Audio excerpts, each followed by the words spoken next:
अस्सलामुअलैकुम। तमाम भाइयों को मेरी तरफ़ से सलाम। ये वीडियो तमाम उन भाइयों के लिए जो क्रोशिया में इंटरेस्टेड हैं। इसमें मैं 2023 में जो भी चेंजेस हैं और जो भी वीज़ा अप्लाई करने का तरीका है क्रोशिया का, शुरू से लेकर लास्ट तक मैं सब कुछ बताऊंगा। ठीक है, इसमें कोई फ़ालतू बात नहीं है। ये वीडियो आपको सारी देखनी पड़ेगी।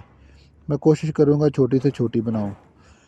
अच्छा, सबसे पहले आपको क्रोशिया में कॉन्ट्रैक्टर चाहिए। ठीक है, या आप किसी एजेंट के ज़रिए करवा रहे हैं तो वो आपको कोई वर्क परमिट मंगवा के दे सकता है, या आप ऑनलाइन अप्लाई कर रहे हैं तो आप जो है ना किसी से भी बात करेंगे तो वो आपसे डिमांड करेगा पासपोर्ट की कॉपी और करैक्टर सर्टिफिकेट की। ये दो चीज़ें सबसे पहले बंदा बनवाता है, करैक्टर सर्टिफिकेट और जो है ना पासपोर्ट की कॉपी उसको देता है। वो बंदा आपका वीज़ा अप्लाई कर देता है, वर्क परमिट उधर क्रोशिया में। जब वो अप्लाई करता है उसके बाद 2 माह का टाइम होता है वर्क परमिट निकलने में। ठीक है, 2 माह के बाद वर्क परमिट आ जाता है तो पाकिस्तान में इसकी एम्बेसी नहीं है। गूगल पे एक शो होती है, वो बिल्कुल फेक है, कोई किसी किस्म की एम्बेसी नहीं है। इससे पहले मैं आपको ये बता दूं कि वर्क परमिट अप्लाई करने से पहले जो पाकिस्तानियों को इशू आता है ना, वो आता है पीसीसी लीगलाइज करवाने का, जो मैंने बड़े भाइयों का हल किया था क्योंकि मैं ख़ुद भी इस मसले में पड़ा रहा था। मुझे बड़ा मसला हुआ था, बड़े पैसे ज़ाया किए थे मैंने, बड़ी मुश्किल से मैंने पीसीसी ईरान से टेस्ट करवाई थी। वीज़ा पीसीसी के बगैर टेस्ट हो जाता है, यानी कि पोस्ट टाइल के बगैर अप्लाई हो जाता है, लेकिन लास्ट पे जब पुलिस वाले मांग लेते हैं तो जब तक उनको पीसीसी प्रोवाइड ना करें, वो जो एम्बेसी से टेस्ट करवाई होती है, तो वो आगे काम आपका वीज़ा वर्क परमिट आपको इशू नहीं करते। वैसे भी आजकल जो है ना ये एजेंट हैं या जो भी ऑनलाइन कॉन्ट्रैक्टर वगैरह आपको कोई मिलते हैं तो वो आपसे इसीलिए पहले ही ले लेते हैं कि हमें पहले पीसीसी पोस्टल करवा के दें, क्योंकि पाकिस्तान में ये बहुत ज़्यादा मुश्किल है। तो मैं बड़े भाइयों की मदद की, मैंने बड़ेयों को करवा के दिया, लेकिन ये है कि अब जो भी करवाना चाहता है तो ये कोशिश करे कि 2-3 बंदे कुल मिला के ना एक बंदे को भेज दें ईरान में, और पहले अपॉइंटमेंट पाकिस्तान से लें, उसके बाद बंदे को भेजें और अपनी पीसीसी पोस्टल करवाएं। अच्छा, उसके बाद आप उसको सेंड कर दें तो वो आपका वर्क परमिट अप्लाई करेगा। 2 माह बाद आपका वर्क परमिट निकलेगा तो उसके बाद आपने आना है ईरान में। ईरान का वीज़ा आपने लेना है 30 दिन का, कम अज़ कम 30 दिन का लेना है, और अपॉइंटमेंट आपने पहले बुक करनी है। बाई एयर आएंगे तो आपको बहुत ज़्यादा तंग करेंगे एयरपोर्ट वाले। 50,000, 20,000, लाख, 1.5 लाख, 5,000, 10,000। बाई एयर बहुत ज़्यादा मसला है ईरान आने में। वो लाहौर वाले और ये जो सियालकोट वाले, कहीं से भी आप आएंगे तो वो आपको बड़ा तंग करेंगे, पैसे लिए बगैर आपको इधर नहीं आने देंगे। तो कोशिश करें आप कराची बॉर्डर से आ जाएं बाई रोड। एक तो आपकी टिकट भी नहीं ज़ाया होगी बाई एयर वाली, और एक ये है कि अगर आपको पैसे देना भी पड़े तो 5,000 में आपकी जान छूट जाएगी।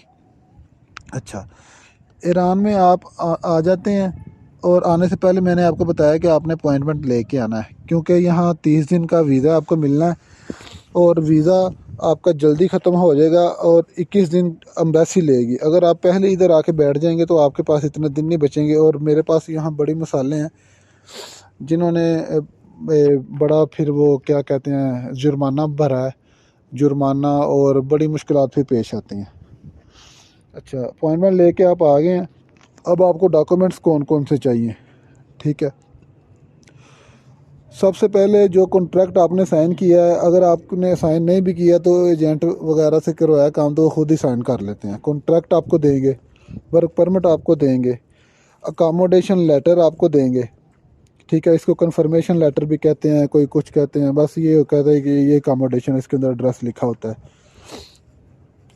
उसके बाद पासपोर्ट की जो फ्रंट पेज की कॉपी है बस वही लगनी है, कोई यूज्ड पेजेस ये वो उनकी ज़रूरत नहीं है, क्योंकि मैं ये सब कुछ लेके आया हूँ। ये मैं अभी आपको जनवरी 2023 की अपडेट दे रहा हूँ ताज़ी, जो मेरे सामने तकरीबन 15-20 लड़कों ने अप्लाई किया। मैंने सब की प्रोफाइल देखी है, और जिनके वीज़े लग के जा चुके हैं वो क्रोशिया में, उनकी भी मैंने प्रोफाइल देख के मैं आपके साथ शेयर कर रहा हूँ। अच्छा, उसके बाद अगर आपके पास बर्थ सर्टिफिकेट है तो लगा दें, नहीं है तो कोई मसला नहीं, इसके बगैर भी वीज़ा लग जाता है। ओके, इसके बाद एजुकेशन डॉक्यूमेंट्स हैं वो जो भी आपने बीए किया है, एफए किया है, मैट्रिक किया है, वो आप उसके साथ लगा दें।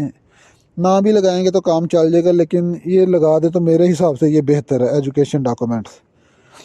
अच्छा, उसके बाद ये एक तस्वीर चाहिए आपको 3.5 और ज़रब 4.5, ठीक है, वो आपको पता जाएगा।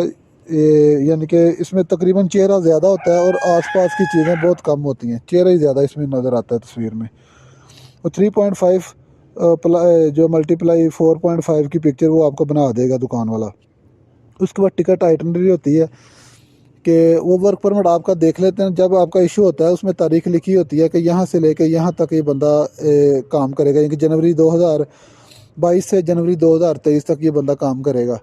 तो उसके मुताबिक आप जो है ना वो टिकट करवा लेते हैं कि एक मिसाल आपका वर्क परमिट निकला है 15 जुलाई को, सॉरी 15 जनवरी को, तो आपने ईरान की टिकट करवा ली है 20 जनवरी की।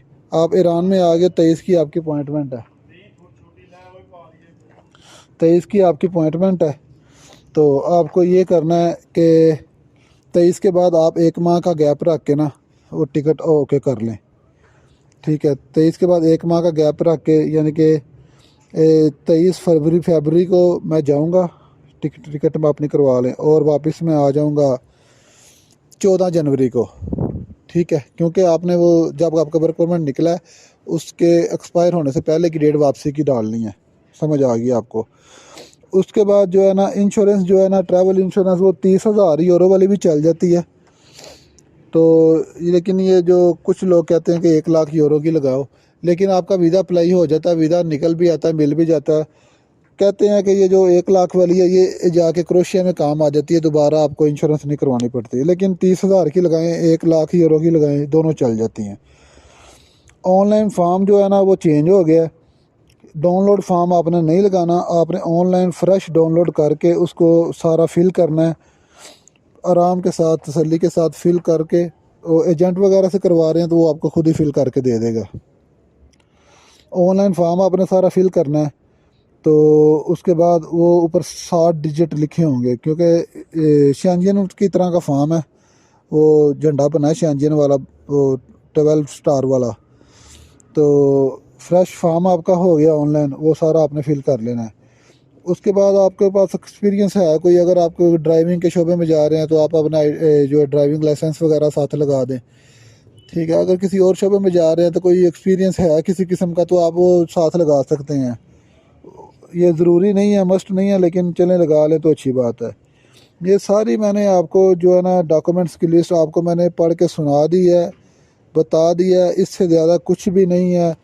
ना कोई FRC, ना कोई MRC, ना कोई कि फ़ॉरेन ऑफिस से किसी किस्म के डॉक्यूमेंट्स टेस्ट करवाने की ज़रूरत है। वो जो शुरू में आपने पुलिस कैरेक्टर सर्टिफिकेट टेस्ट करवाया बस वही है, उसके बाद कोई डॉक्यूमेंट्स आपका फ़ॉरेन ऑफिस से टेस्ट नहीं होगा, ज़रूरत नहीं है। कोरोना शरोना का कार्ड भी जो है वो ज़रूरी नहीं है, वो जस्ट बॉर्डर पे फॉर्मेलिटी के लिए पूछते हैं ईरान के बॉर्डर पे, लेकिन यहाँ वो आपको अप्लाई करने के लिए ये इसकी ज़रूरत नहीं है। तो फार्म के भी चेंजिंग मैंने भी बता दी है। अपॉइंटमेंट का बहुत ज़्यादा इशू है क्रोशिया का। अपॉइंटमेंट्स जो है ना वो सिर्फ ईरानी बंदा अपॉइंटमेंट ले सकता है, हम अपॉइंटमेंट नहीं ले सकते ऑनलाइन या किसी भी तरह। तो अपॉइंटमेंट का इशू चल रहा है। उसके बाद जो है ना